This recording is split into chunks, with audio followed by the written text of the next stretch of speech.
નમસ્કાર મિત્રો, સ્વાગત છે તમારું અમારી યુટ્યુબ ચેનલ વર્નાકુલર ગુજરાતીમાં। આજે ઉતારાઓ કઈ રીતે મોબાઈલમાં જોઈ શકાય તેના વિશે માહિતી મેળવીશું। એના માટે તમારે ગૂગલ ક્રોમ ખોલવાનું રહેશે તમારા મોબાઈલમાં અને તેની અંદર જે સર્ચ બટન છે ત્યાં જઈ અને એની આરો ટાઈપ કરવાનું રહેશે। આપ જેવું એની આરો ટાઈપ કરશો એટલે એક વેબસાઇટ ખુલશે। જો અહીંયા હું ખોલીને તમને બતાવું છું। આ ટાઈપનું તમને સરફેસ જોવા મળશે।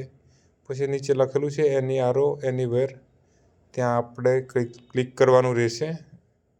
ક્લિક કરશો એટલે આ રીતનું એક નવું વેબ પેજ ખુલશે। હવે તમારે જો જમીનને જે ઉતારાઓ છે એ જોવા હોય તો જે ગ્રામીણ વિસ્તાર છે એના માટે અહીંયા ઓપ્શન છે હોમની નીચે વ્યૂ લેન્ડ રેકોર્ડ રૂરલ, એના ઉપર ક્લિક કરવાનું રહેશે। હવે અહીંયા આપણે બીજા ઘણા બી ઓપ્શનો છે પણ એના ઉપરથી આપણે આ ગ્રામીણ માટે આ સિલેક્ટ કરી લીધું છે।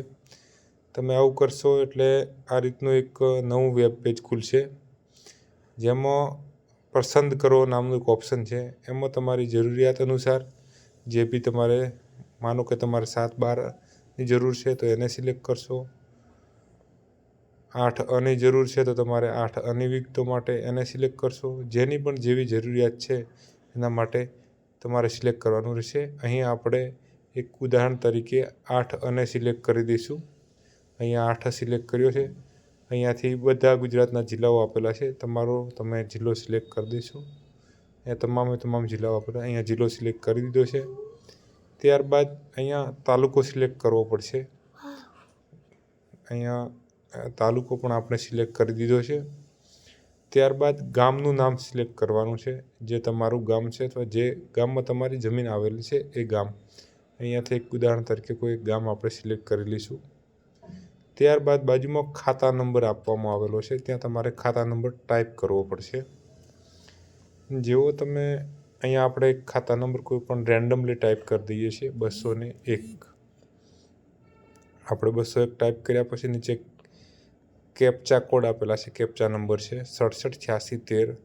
આ આપણે અહીંયા લખી નાખીશું અને આ લખ્યા પછી નીચે ગેટ રેકોર્ડ ડિટેલ નામનું જે બટન છે એના ઉપર ક્લિક કરવાનું રહેશે।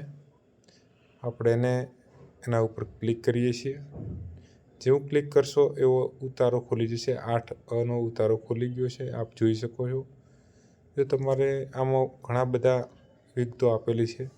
આ જે ઉતારો છે તમે માત્ર કોઈ ઉપયોગ ના કરી શકો, ખાલી એક માહિતી પૂરતો જ આને જોઈ શકો। જો જે રીતે મામલતદાર કચેરીમાંથી જે ઉતારા મળે છે એ રીતે જો તમારે ઉતારો ડાઉનલોડ કરવો હોય તો તમે કોમેન્ટ કરજો, તો આપણે એના માટે પણ એક અલગથી વિડીયો બનાવીશું, જે તમારે મામલતદાર કચેરી સુધી જવાની જરૂર નહીં રહે અને એ ઉતારો તમારે વેલિડ ગણાશે। આવી જ રીતની માહિતી અમારી આ યુટ્યુબ ચેનલ ઉપર અપલોડ કરવામાં આવતી રહેશે। તો તમે અમારી યુટ્યુબ ચેનલનો જો આ વિડીયો ગમ્યો હોય તો એને લાઇક કરશો, શેર કરશો અને બીજા લોકો સુધી સબસ્ક્રાઈબ કરશો। આભાર।